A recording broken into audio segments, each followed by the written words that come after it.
Army chief general Qamar Javed Bajwa نے کہا کہ پاک سرزمین پر دہشت گردوں کو کسی بھی قیمت پر شکست دی جائے گی۔ پاک فوج کے شعبہ تعلقات عامہ ISPR کے مطابق آرمی چیف 22 نومبر کو ڈیرہ اسماعیل خان میں دہشت گردوں سے مقابلے میں شہید ہونے والے پاک فوج کے افسر میجر اسحاق کے لاہور میں واقع گھر پہنچے، جہاں انہوں نے شہید کے اہل خانہ سے ملاقات اور فاتحہ خوانی کی۔ Corps commander Lahore lieutenant general Aamir Riaz بھی آرمی چیف کے ہمراہ تھے۔ اس موقع پر army chief general Qamar Javed Bajwa نے ملک سے دہشت گردی کے ناسور کو جڑ سے اکھاڑ پھینکنے اور دہشت گردوں کے مکمل خاتمے کا عزم دہراتے ہوئے کہا کہ پاکستان کے چپے چپے سے دہشت گردوں کا خاتمہ کر کے ملک کو دہشت گردی سے پاک کریں گے۔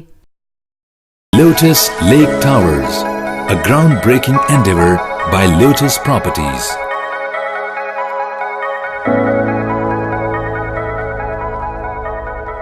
یہ ہے خبر کا جہاں اور آپ دیکھ رہے ہیں TNN TV۔